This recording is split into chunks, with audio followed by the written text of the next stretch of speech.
Scarlatas Beute hier, meinen Leib zu fassen. Nun, es wird nicht weit mehr gehen an dem Wandestabe. Krähe, lass mich endlich sehen, treue bis zum Grabe. Krähe, lass mich endlich sehen, treue bis zum Grabe.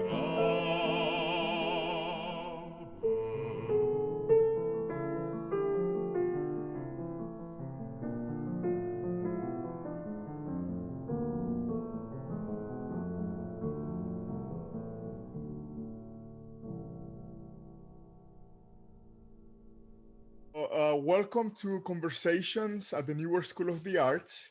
We have a special guest, Randall Scarlata, and the voice that you just heard was his singing. We're very excited to welcome Randall, and the welcoming, the introduction will be done by our artistic director at the Newark School of the Arts, Nadine Herman.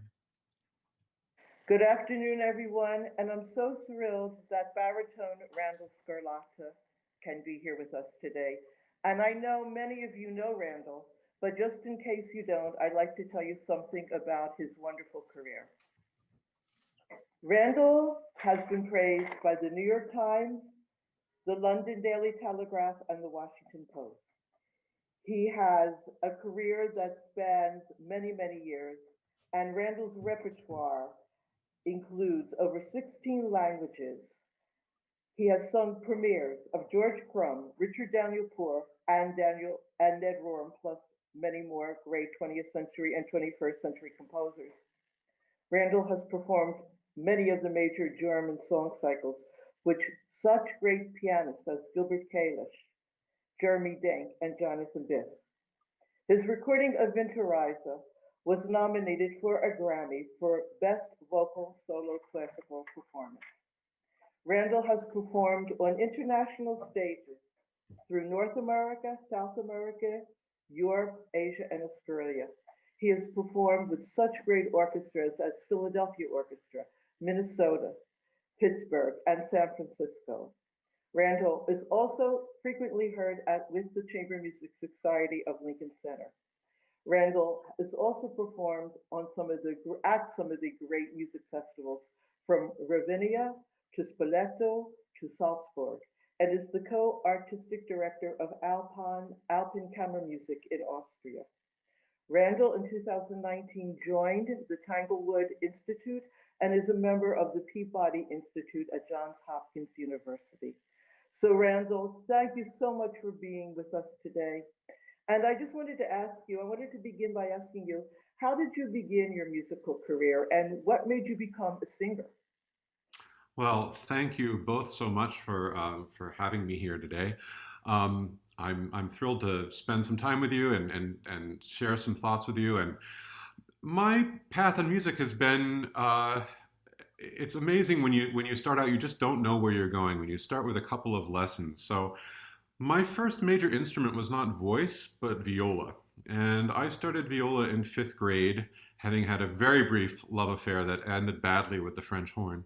I then started on viola, and that was very important. I think that was the foundation of my musical education.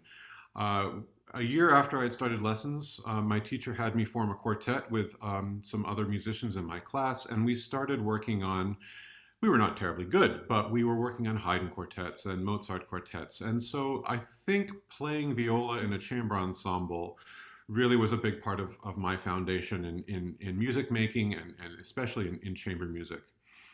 When I was in high school, I was a bit interested in theater, and so I had some friends that were auditioning for a musical. And I thought, I really don't know if I can sing or not, but I will go and do the audition. So I showed up and I sang Jerome Kern's Smoke Gets in Your Eyes. And they said, stop after about 8 bars. And I thought, oh, I suck. I'm terrible. And they said, where have you been? And I said, New Jersey. And they said, well, keep singing. So I ended up singing the rest of the piece. And then I got cast in the musical. And during that it was a summer program for teens. They said, you have something, you should probably take some lessons. So I talked to my parents and they said, okay, 6 months, you can take lessons on voice and viola, and then you're going to have to decide what you want to do. Well, I had a very good teacher, Barbara Shano, who was in the Philadelphia area, and it just sort of set a fire underneath me. And I was really curious about this repertoire and to see what I could bring to it. And I just felt like I needed to learn more and more music. So under her tutelage, I feel like I got also a very good foundation in singing.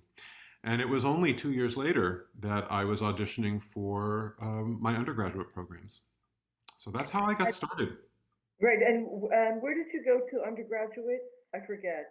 I did my undergraduate at the Eastman School of Music and That's had right. a great experience there.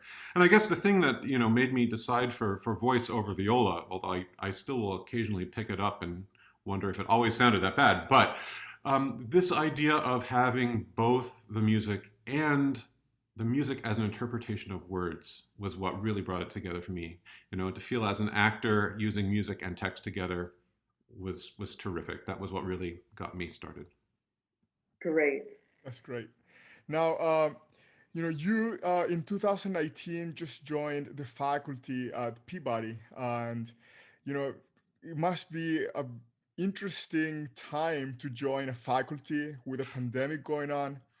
Uh, I have two questions for you. One is, how do you balance teaching and performing career? And how was it, the experience of joining this wonderful institution as a faculty member during a pandemic? Well, I've been extremely happy at Peabody. I have to say, we have a wonderful faculty there. We get along so well, and there's a really great sense of community. So I feel like I was kind of welcomed with open arms, and I feel very much at home there. The first semester, I had a nice studio, getting to know them, getting to know how things functioned when there were events, what the expectations were, and just getting a sense of the general vibe of the school. And I feel like, oh, maybe end of February, getting into my second semester, I just sort of felt like, okay, I'm settling in now. I can kind of exhale, feel like I can spread my wings a little bit. And then, of course, came COVID. So we immediately, within a few weeks of that, I think we went remote right around March 14th, 15th, March something like 14th, that. that's the day. And I think I gave actually one of the very last concerts in New York on March 13th with Tony Griffey, Anthony Dean Griffey. We did actually some premieres of Debussy pieces, and we were at the Morgan Library, and everything else had closed down except for our concert. And all day long, I kept thinking, any minute, I'm gonna get the call, but we did the concert. I think it was the last one in New York.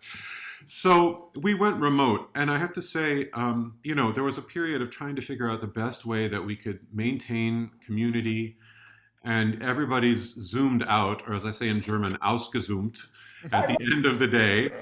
But to be able to, just think about 20 years ago, how we would have been able to, would we have been able to carry on at all? So I feel like we do have these tools, and I think we're making the best of them. I have to say, I feel like I'm always trying to be a cheerleader for my students, but they're often a cheerleader for me too.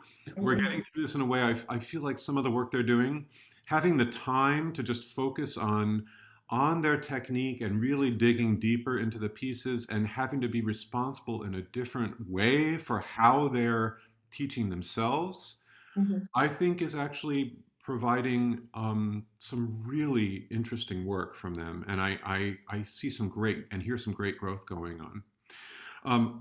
That being said, I can't wait to be back. We're looking at all different sorts of possibilities, prepared at any moment to have to go remote again. Right. We're looking at studios next to each other with low latency or no latency, basically, Right. connections that will be able to, work with each other. But we'll just see how things go. As far as balancing a singing career and teaching, I mean, it's a lot easier right now because there's not a whole lot of singing going on. I have a few online things that have happened this semester.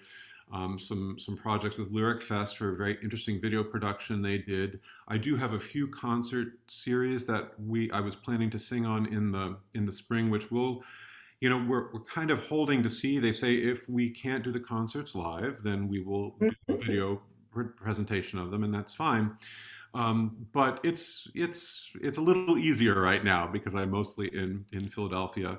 Right. I'm going down maybe once or twice a month to Baltimore just to have a little FaceTime across a table somewhere from from my students, just to maintain that connection. Um, but during a regular year, I mean, I tend to sing a lot more recital work, chamber music, or maybe go and sing with an orchestra. Many of my colleagues typically will have to be away for quite an amount of time to sing opera. You know, often if you're going to sing Le Nozze di Figaro or any opera, you're gone for, I think, a minimum, I would say, of a month, more like 6 or 7 weeks.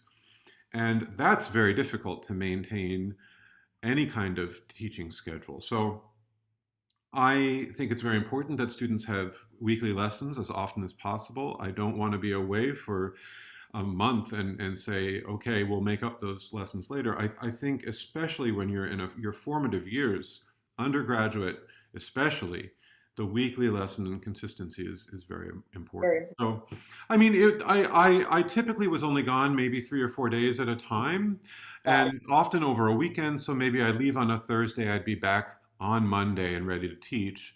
And at some point later in the next week, I would make up that lesson. But I don't think there was ever a time in my poof, almost 20 years of teaching in a school, upper higher education, that I ever missed more than 10 days of anything and was able to make things up.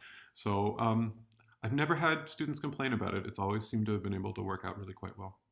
Nice. Well, you know, these are unbelievable, challenging times we're living through.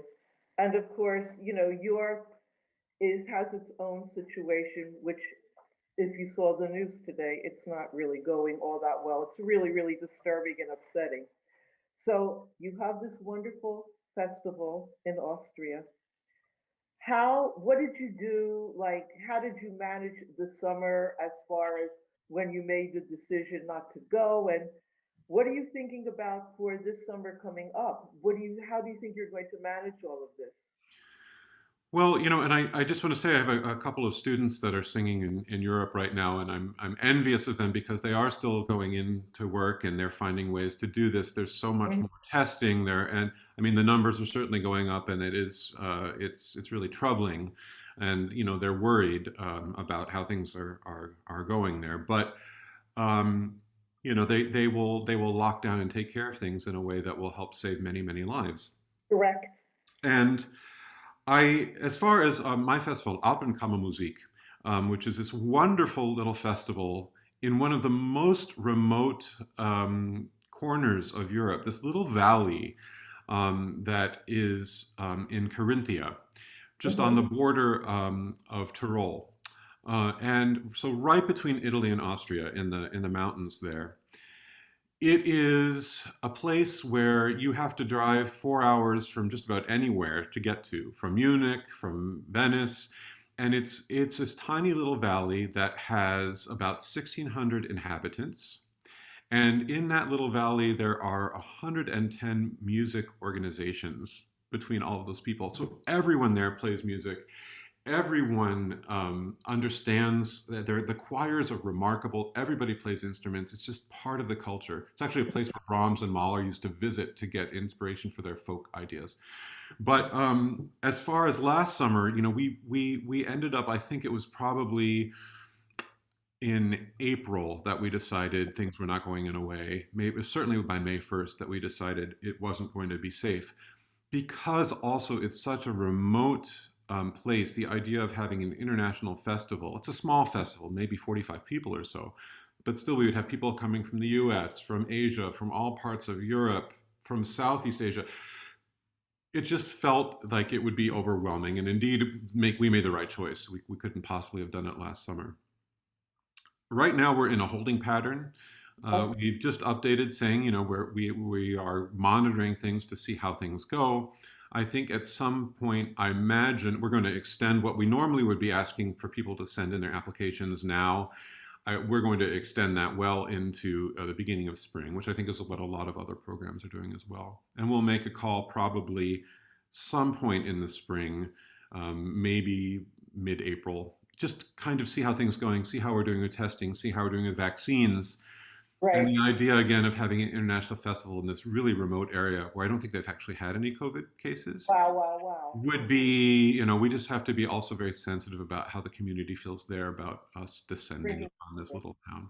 Mhm. So, we're in a holding pattern. We're hopeful that there will be a lot of progress with science in the next couple of months, and that people will mask up and protect each other. And we'll just, we're going to see how things go. I'm hopeful.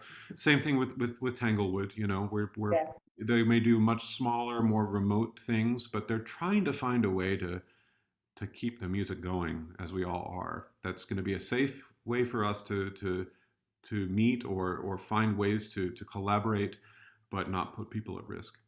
yes. Very nice.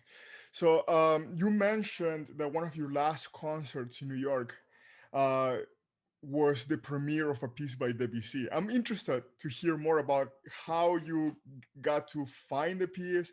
Was it the New York premiere or an American premiere? There were two pieces.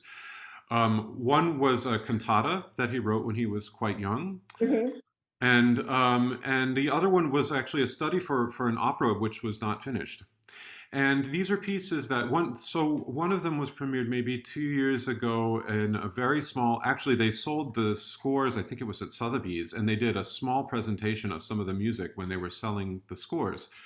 And so, we actually had about 35 minutes of music, and I would say half of it had never been heard by the public before. And it was really remarkable. So I had been contacted by Anne Marie Rolfe, musicologist, who is at Eastman School of Music, and she has done a wonderful translation of an important biography of Debussy and is a wonderful Debussy scholar.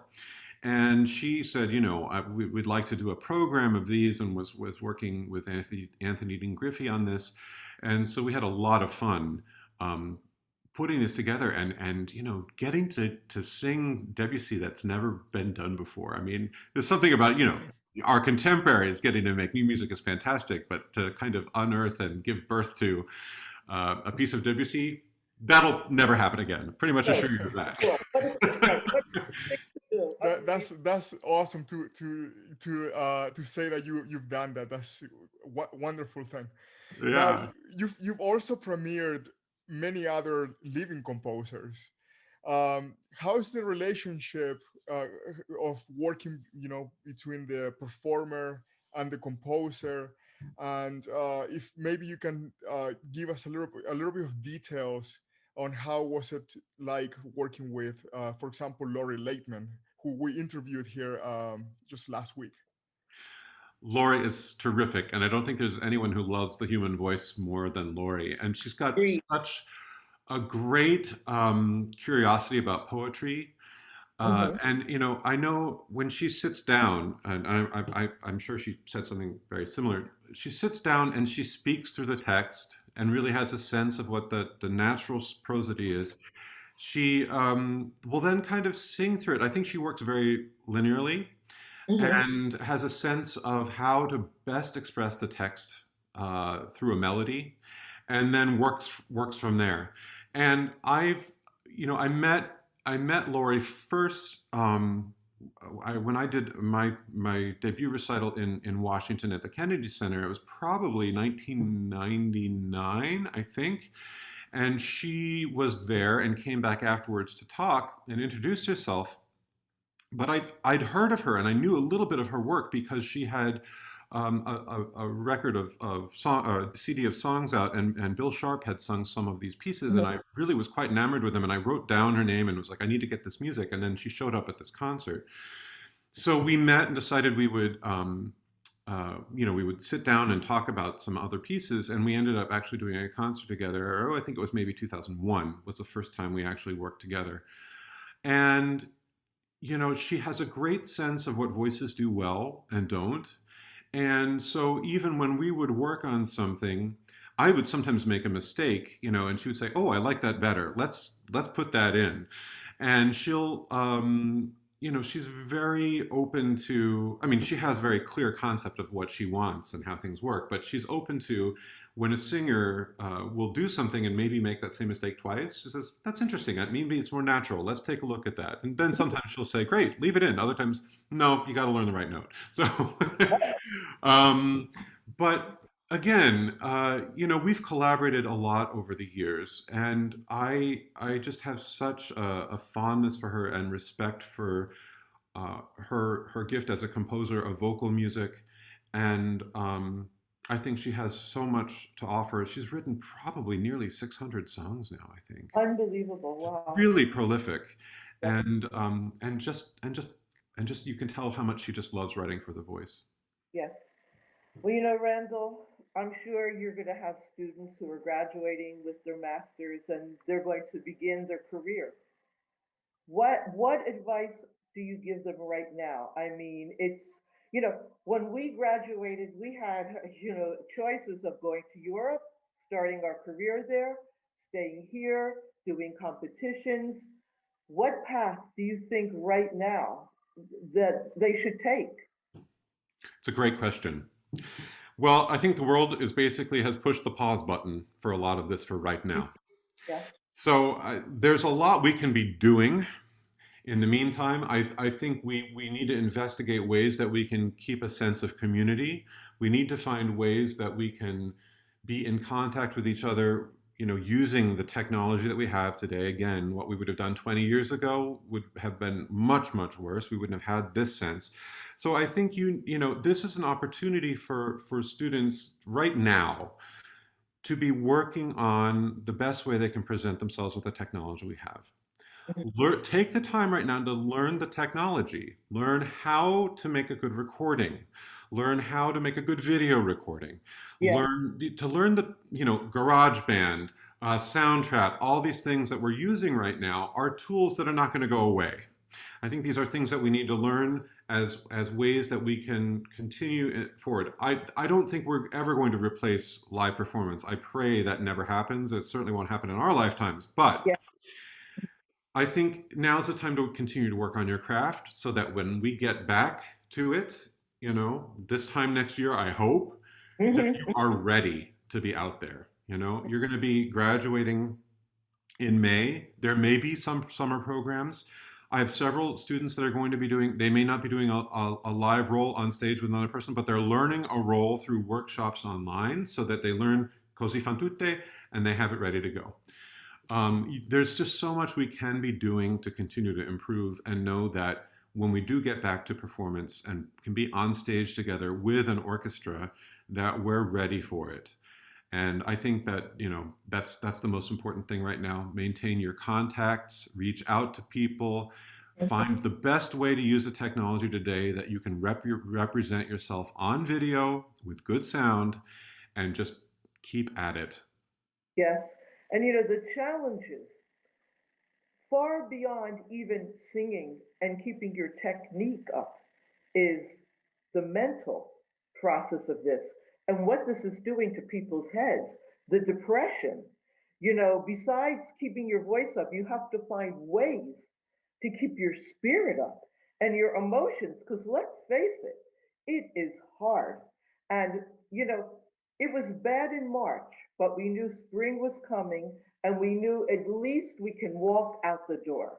We'll find a way, as you did, to go down to the shore, to see the sea. But now it's a little different because the flu, the virus, winter, the darker days. I myself am trying to find ways. What am I going to do at 5 o'clock, 6 o'clock? Teaching is over. It's dark outside. It's not like what it was in June when I could go down to Riverside Park and wave to my friends. So, I mean, there's so many challenges. I'm looking for them myself. I'm finding even the hard words to tell my students, except you must not give up. We'll do this. We will. We will get through it. Get a good coat. Get yourself Yep. outside every day. Every Mhm. day. I told my students, I said, okay, I'm going to go down the end of next week. So the last time I found a bench with another table and a couple of chairs outside of Peabody, and I said, I'll be there for these 3 hours. Come on by. You know, you can overlap. So as long as we have space and can be safe. I made a pot of coffee and I said, bring a mug or I'll have paper cups. I said, now it's getting cold. We're going to be walking together. So we want to visit. Meet me outside, get a good coat, and we're going to go for a walk for a half hour because we need to stay warm. But we have to find ways to get outside and to still have community. It's Right. essential. And person to person, even from a distance. And, when we had registration in September, the COVID rate was very, very low in New York and in Newark. And I went out there, mask, shield, the whole thing. And we were fortunate to have such gorgeous weather. And just to see everybody, I mean, that was the great part. The bizarre part, which I'm sure you experienced, is when I walked into my studio and everything was as it was March 14th, which was my last day also. And I remember that day you sang because I wanted to get to that concert. I'm glad you didn't. Something, right? No, in my mind, I was like, what am I doing? I better get home. My friends were telling me, this is it, this is it. So, that was it. I was basically locked up until, I don't know, I walked out the door in May. Well, So, we are resilient, and I am so thankful to have the contact with my students because they show me how resilient they are. And you know, I'm getting contacted by a lot of prospective students, and yeah. it takes a lot of chutzpah to say, I need to sing, I'm going to find a way. And so I believe, I know that we will get back to being where we need to be. And I so feed off of the energy of my colleagues and my students who, you know, we all support each other as best we can. Yeah, You know, there's I a want couple of a couple of stores, music stores are saying that there's more sales of instruments, more so people want to use this time, this pause in time, to work on their skills. Absolutely. Absolutely. That's it. Be ready. Be ready for when we can get back to it in person. You know, we can use this time. Those are the people who will really flourish when we're back you know, together. I wanted to ask you about the performance you did in front of Edgar Allan Poe's house in Philadelphia. Do I have that right? So, We really, we where is that? Yeah, so there was if you go to lyricfest.org, Lyric Fest is a wonderful recital series in Philadelphia, and I've been involved with them, I think, for about 16, 17 years. And they connect, they say they connect people through song. It's all about communication through song and really being able to deliver text. And many interesting programs over the years that they've done. But their Edgar Allan Poe program featured the songs of a composer who actually lives in Philadelphia, but is from Maryland originally, Benjamin C.S. Boyle. Hmm. What a fantastic composer. He's also with Philip Glasser, the head of the Boulanger School, in Paris, and so he is continuing that. And I'm blanking on the name of the actual school right now. I can see it, but uh, it'll come to me in a minute. But Okay. they have wonderful. It's a European American Musical Association, Hmm. and they do wonderful work so much through singing. But anyway, we wanted to celebrate Edgar Allan Poe as it was getting around the time of Halloween, Uh-huh. and he had written as only when he was 19 or 20 this wonderful about a 35-minute cycle to poems of Edgar Allan Poe. Not just the scary kind of gory stuff that's incredible and terrifying, but also some of his very intimate love poetry, including Annabel Lee, which was the last text that he wrote. Hmm. And so it's interesting to get different sides of Poe. The video, which you can watch for free on their website, is very much about it's a biography in music, basically, and will give you a chance to get to know Poe as well as hear this beautiful song with interesting production values. I thought they did a very good and artistic job of it. Hmm. Randall, it's been a great talk. It's very nice meeting you. We learned so much from you, and we came very inspired by your career and your life. So thank you for sharing your time with us. Thank you, Dr. Lin. I appreciate it. Thank you, Nadine. And Nice spending time with you today. right, I just want to say one other thing. I mean, we all know that what a wonderful artist you are. I'm getting verklempt, but I just want people to know what a fabulous person you are also. And I think it's very important to put that out there right now. Wonderful singer, wonderful teacher, and a fabulous human being. So, Randall, thank you for being with us today. Truly my pleasure. Thank you so much. Bye. Bye bye. Bye, everyone. Bye.